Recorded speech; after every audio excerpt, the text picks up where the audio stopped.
Performing on stage is a stressful situation for most of my students. Sometimes perfect pitch allows in real time to fix the unexpected as if planned. It's a question of synapses in the neurons, figuring out in real time what's going on with the ship in the unexpected storm of the event. Of course, this allegory is necessarily understood for those who have experienced it. When, like a conductor who doesn't have a perfect pitch, can't figure out exactly where is going on, what's going on, in terms of, if not a wrong note, a wrong phrasing, a pitch tuning situation, something more subtle in the complexity of the whole. But the sum of details in real time, while in the single brain of the pianist divided attention to so many elements, where in the orchestra there are so many brains put together, so the conductor's upbeat pulling the pulse towards the forward beat. The difficulty for the single pianist performer is to manage intelligently to deal with this division of attention, for precision of fingers through muscular memory, or for eye contact, or for a touch control that allows to be close to the keys in any articulation from staccato to legato, with magnetic tips never far from the keys in order to secure precision. But then beyond the precision of the close-up of the fingertips touching the keys, comes the question about the anticipation of the gesture that leads to them, in terms of what, for instance, a wind player would do to take a breath before to play in the acceleration. And here the gesture has to anticipate the note that has to be reached, independently of the other notes in the layers of the pulse and the layers of the polyphony. And so this divided management of elements, some of which go through autopilot by the repetitive practicing, and some which reveal themselves to the awareness of the brain hearing what's going on in real time, but much more aware during the performance, because all the attention is given to the tone quality, to the resonance, the acoustics of the whole, compared to the practicing room, where the repetitivity puts us away from the awareness of the sound quality, because we just repeat until the muscular memory kicks in. So the awareness of what we really hear in real time of our own playing, unlike the conductor who doesn't play, the musicians play the impulse the conductor gives. Here we give the impulse to ourselves, and we have to do and produce in sequence.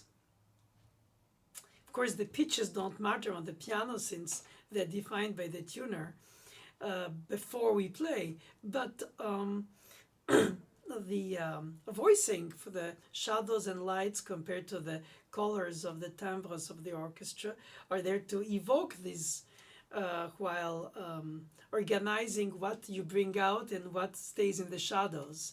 Sometimes on the spot, sometimes planned, sometimes, well, I guess a little bit of both. Of course, you call that experience, compared to those who practice the piece to play it once, right? Hopefully, at the jury exam or recital when they're students. But the sum of practicing doesn't lead to the performance quality. It's a performance experience that leads to manage the unexpected on the spot.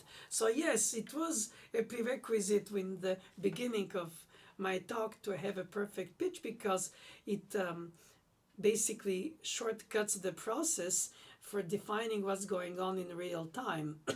Even in a memory slip situation, where you know in the GPS of the harmonic progression, if it's tonal piece, of the, or if not patterns, if it's atonal, or whatever you can organize in your brain while imagining the piece that you're playing, besides the sounds that you're producing through the piece's notes, which are not yours unless you composed it, of course.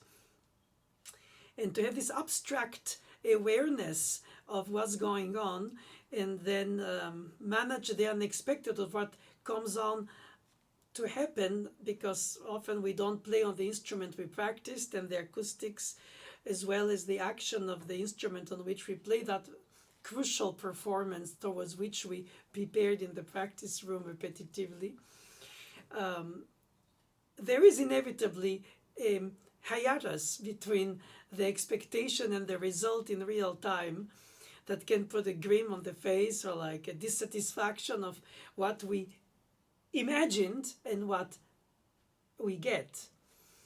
So with experience, we get more of what we imagined, but only on stage experience, not practicing experience. Practicing towards knowing the piece, and then performing it towards knowing the piece as it displays itself in real time in performance after performance.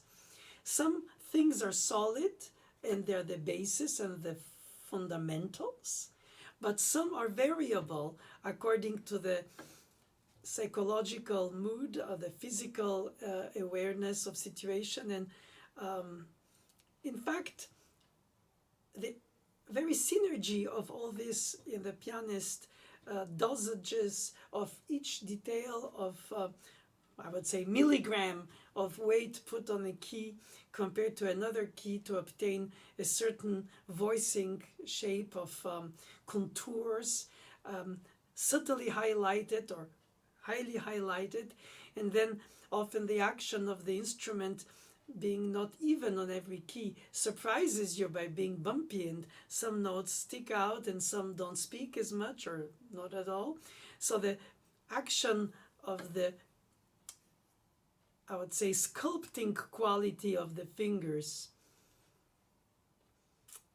about the touch control to obtain more from, let's say, in any case, more or less always foreign instrument on which pianists play, since we hardly move our own piano with us where we go,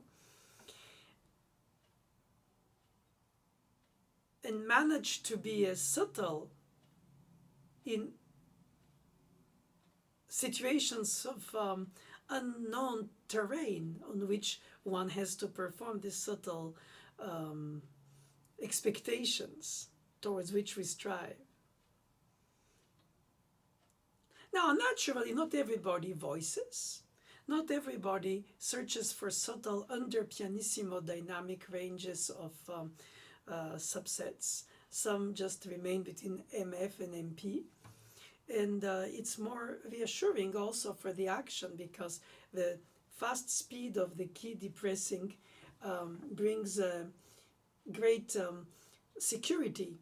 And then if you slow down the depressing of the key, you might not have the note speak. And if you separate the speed of depressing the key from the weight which you apply of it for it from the arm, then you enter in this very subtle capacity to manage the uneven keyboard action for the expected evenness, if it's quick arpeggios or lightness of chords or voices with melodic lines that are superimposed, or a single melodic line with an accompaniment, whichever the texture, since the piano alternates between arias, quartets, symphonies, operas, ballets, dances, evocative genres other than its own, or through the piano, evocative musical moods of completely different textures that have to be suggestively displayed. And then comes the question of the breathing and the phrasing, not only the tempo ones, because of course you have to count to keep the structure, but the structure doesn't define it. What defines it is the breathing of the melodic line. Where does it lead to? Where each phrase spawns until, and how you breathe to go to the next phrase. And it's not because of a necessity, unlike wind players or string players with a bow change. It's because of your, in fact, intellectual decision to do it. Structured by groups of, let's say, 2, 4, 8 bars, or if there is an even number of structured hyperphrases in the most classical genre rather than the romantic where they have run-on sentences, or the modern music that is relatively percussive and chopped. So whichever way you choose, where each structural pattern leads you to, of course you can do it by impulse, you can do it by on the spot, and sometimes it's good to leave that spontaneity always there. That's why you start music in the first place, because you love it, but then you study it in order to cultivatedly structure your thoughts so that you can hopefully finesse what you're going to express. And sometimes too much planning doesn't lead to a better interpretation, and very often the sort of improvised interpretation has its on the spot shortcomings, fingerings that don't allow you to connect with the finger. They have to put the pedal, then you have a smearing of the other section of the texture. In other words, anything non-anticipated leads to some shortcut, which of course the right and left foot of the piano pedals conveniently masks, which is a great asset, I must say, compared to a singer facing the audience with only their breath and holding it in the tempo that they hope to last until the end of a syllable. They can breathe in the middle of it. And if they have to, then they shorten it. I understand that's very stressful. The pianists, in a way, less, because of this little bit more lengthening of sound artificially with the foot. But of course, the drawback of it smears because all the dampers are up. So it depends what is your concept of the aesthetics. Is it a Beethoven sonata as a string quartet? Is it a Chopin nocturne as an aria? Is it a Bach fugue or a, I don't know, Schumann polyphonic section of the symphonic etudes? Regardless of the texture of a Berg sonata compared to a Albeniz Triana, the combination of pulse and dance with singing and legato, or at least imitation of, and not necessarily with melodic notes. Sometimes it's with the repeated notes. And the repeated notes on the piano are often very mechanical, because you have to lift to replay. You cannot change the bow direction. But you can, if you have a good touch technique, replay the melodic note halfway up the key, replay it quickly down in order to obtain a ta-ha connection rather than ta-ta connection, as if without the vowel. It's almost like prolonging it, like diphthong and the vowel. And in fact, it's a lot about eloquence in speech and the quality of the rhetoric, which is so precious to Baroque musicians, because it's this oratorian way to persuasively convey the effects. The effects being a delay of a sound from under or from above, a port de voix or appoggiatura, an anticipation of the real note before the appoggiatura or perhaps already on it. The art of delaying harmonization by having a deceptive cadence in order to not finish in tonal music by the perfect cadence right away, or a weaker cadence because of the non-leading tonal sometimes is added with a plagal cadence, the amen cadence. So you have to be aware of the different elements which the composer uses to express and psychologically manipulate the listener's attention and emotional roller coaster between major, minor, and in combinations of, not necessarily the one or the other only. It can be minor or major with a minor third, major sixth, or the major third, minor sixth. So I have this kind of tears with a smile or sunset sound effect. Or then if you decide that the interpretation has to, in fact, not only tell the notes, the pitches and the rhythms, but define the moods that the combination of the elements creates. And you define how much of this mood you want to bring out and what you think is essential to the mood. If it's the tempo, it's more driven, or is it tempo with more subdivision? If it's phrasing that the length of sound of the instrument allows you to stretch in the tempo and then lead to a further landing of the phrase. Things which perhaps on the instruments of the time where composers wrote a few centuries ago on early keyboard instruments, the tempi by essence couldn't be that slow because of the decay that was earlier in the long values.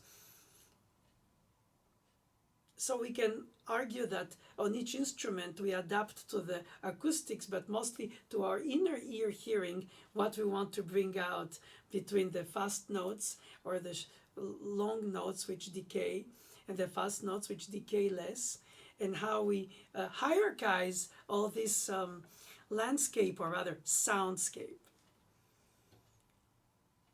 I think all these elements are food for thought before you start playing anything you practice, and somehow keep your mind ahead of what you play in order to hope that some of the practiced repetitivity will be just there to give you enough head front thinking so that you can organize where you're leading your ship rather than just surviving each section bar or shifting and hope to be always clean, if that's the definition of most of us, for lack of better subtle explanation. I played clean or I didn't play clean. That by itself, it's an objective fact. But beyond this, did I play meaningful? Did I structure my phrase through the pulse and the tempo and the texture? And did I organize my statement in the sense that I wanted it to be expressed in my understanding of what the composer's intent was through the notation, or perhaps, of course, if not teacher, also other performers, and then create a sense of, if it's a very often played piece, find my own path within all these expectations, or if it's a lesser known piece, then I feel like I'm more like proselytizing. I'm there to convince of the piece itself, not only how it's played, since I assume the audience doesn't know the piece, if it's modern or even among older styles music which are less played. And very often the listeners connect the lesser played to other pieces that are more played in the same style. This reminds me of this reminds me of that. It's reassuring, which is necessarily also a sense that defines the culture of the listener. It's a give and take between the performer and the listener. Not necessarily knowing all the notes, but knowing stylistically what to expect from Haydn compared to Schumann, or from, Stravinsky, to just purposely take very contrasting styles. But even within the same time frame between let's say, late Haydn, early Beethoven, or Mozart piece. You also have the same like between Schumann, Liszt, Mendelssohn, or even early Brahms.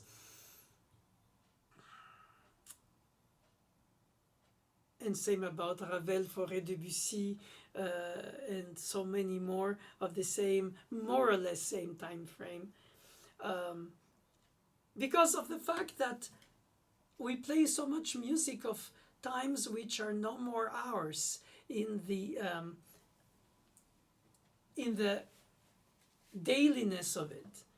We play music that was daily in the 18th century, in the 17th century, in a given geographic, very limited area, with people traveling less and music therefore traveling less. Not recorded one for sure, but notated one, and then how it was understood or differently understood from the notation in different music schools in Europe, for instance, in the Western tradition of the Baroque into the classical era, and how we retrospectively today play a little bit of all, like slices of a cake in a recital if we don't have a single composer's recital topic. Is mostly a bouquet of flowers rather than of a same flower declined in several declinations. I would say that inevitably our translation of the intent is very subjective because of our hearing of today, our sense of even boredom today compared to should I play the repeats and what is the purpose of them, not only necessarily to redecorate them differently, even just to play them as they are, meaning just displayed and restated. They'll be never totally the same in detail, but nevertheless not intending to justify them by some difference, just let the structures of the musical thought display themselves when the music is not related to a text in terms of lyrics. And so our attention span, our necessity to play several pieces in less time of different styles leads us sometimes to play it with a different approach than it would have been for the piece itself on an original instrument of the time. And the two approaches are not contradictory. I think they are just complementary. I personally find it very inspirational to first take all what I can from what I understand from the notation. Then hear how other people have heard this notation, so to say, within themselves, and if when recorded performance or in studio, left their imprint of what they heard from what they read, so to say, how their interpretation reading reaches us. And then I like to be surprised. I like to be admirative of different ways than the one I thought was the one. Either I was taught, either I developed to think that it should be as a performer or as a teacher or as a thinker or just as a musician with a given repertoire, since the piano repertoire is so vast in centuries of music written and not for the instrument necessarily as we know it today, obviously. All this englobes a certain necessity to be very tolerant for the different approaches than one's own.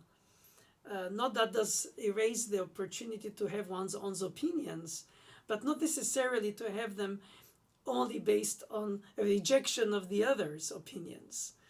There are some things that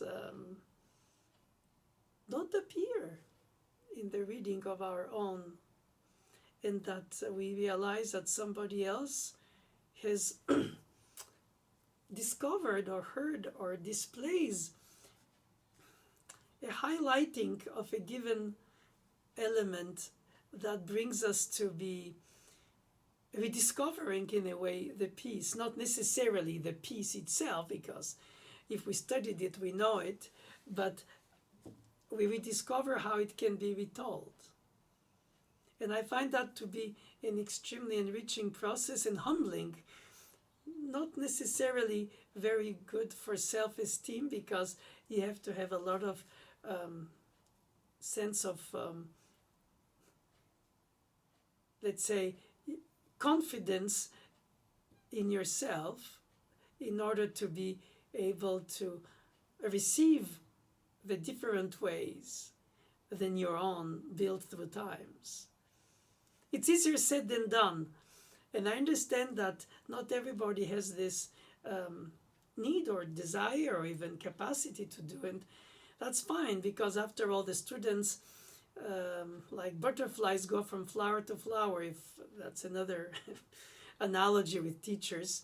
And then they will pick up what they will pick up from us, or the several of us who will teach them through their studies. And ultimately, they'll define what matters to them, besides what matters to us. So therefore, there cannot be, and there shouldn't be, a play like me situation, because even the physical approach, the morphological approach of the hand is different, let less the fingering, then the phrasing, which then leads to the articulation, and then the pulse, and then the articulation of the harmonization with the pedal when you cannot hold everything, and how much and where. So at all junctures, you have to choose so many things that consciously or subconsciously you do choose, either because you heard them, either because you imagined them, either because you read them, and at some point you don't remember which is which, because it's somehow blending in the fact that you have to deliver it from the beginning to the end, and every time from scratch, as if you've never played it before. As soon as you've played it, it's vanished ephemerally, and you restart it and it comes out differently. That is in itself, by itself, a very troublesome situation for most students, because you feel like you cannot hold on anything. The fundamentals that you try to build technically with a technique don't hold as much more than, another analogy would be a sand castle on the beach, depending on when the big wave comes. But the beauty of it is that I find the ephemeral aspect of the performance, even recorded,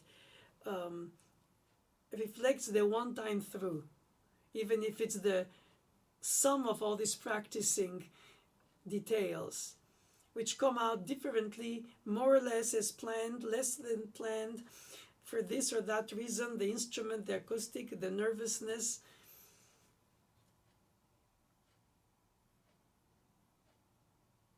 The more I think, the more I observe, the more I advise students, the more I try to give them these tools for their stage comfort zone, if I may say, for their confidence, so that they deal with the unexpected, but more than that, they feel inspired to express themselves to the fullest without to worry about being only cautious, but also, if not, the cautiousness becomes the alpha and the omega, and it's not it.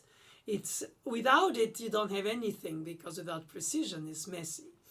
But being clean doesn't make the piece take off. The piece takes off because, as a good craftsman, you organize all the tools of the elements to put together, but then it takes a path of its own from the beginning to the end of each performance. And then the subtlety of transitions, which is often the key of it, with the ritenuto, the accelerando, how much, the rubato, not too much, and how much is too much.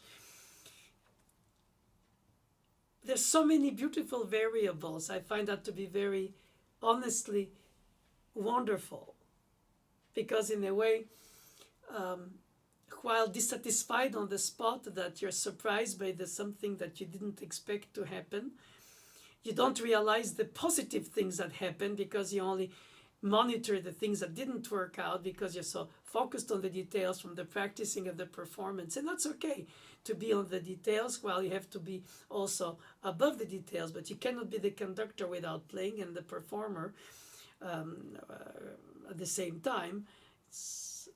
It takes so much knowledge of the piece and stage knowledge of the piece so that the technique brings you to free yourself, as if you untie yourself after have been so tied down to all the details, so that you can feel that you can soar like a bird in the sky of the phrasing of a given section, and you feel like for a brief moment, I don't know how many bars or sections or whatever time, you really are in the feeling that you're in it. You're on target. You're where you want it to be. The synergy of the playing corresponds to all what you heard from others or from inside yourself, from the score that you read, from all what you tried in your practicing, and then somehow it morphs to become the narration of that statement, this time, this way. And immediately, if you have recorded it, you can watch the score and listen to it without playing and do a lot of self-criticizing about, I shouldn't have done this, or why did I allow this, or I thought I intended to bring more of that, and somehow it didn't come out like I thought it did, because the intention doesn't always reach its goal. But in real time, it's impossible to always know. Of course, with more performance experience, a little more. But if too much experience in performance takes away from some of the spontaneity, then that is also noticeable by the listener. So you have to keep that very subtle balance between practicing, planning, and let it go. Control it without stifling it. Allow some calculated risk-taking for the thrust forward or the drive or the tempo or something. And God forbids you miss a note, then too bad. Of course, it doesn't feel happy and good about it because we worship so much the piece, we don't want to break it. But on the other hand, I think it's wonderful when in the spontaneity of the statement you find your own voice within the voice of the piece. At least it's an aim towards which a lifetime of preparation leads to.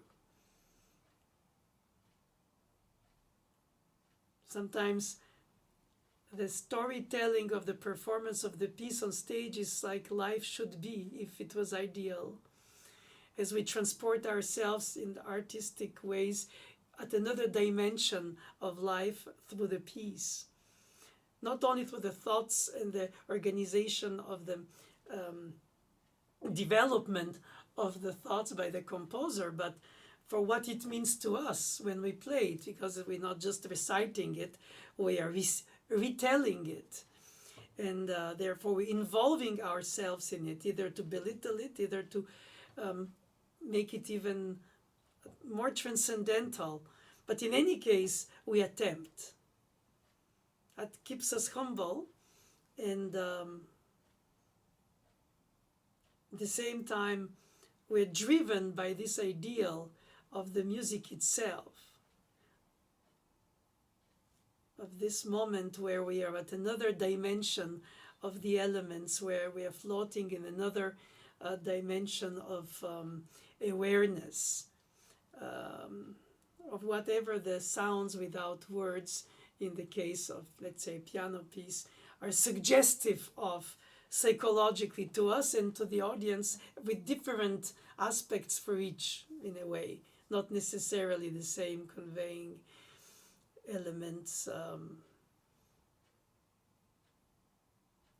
find it very emotionally and intellectually uplifting and exhausting at the same time, to create an ephemeral moment of art communion with the audience,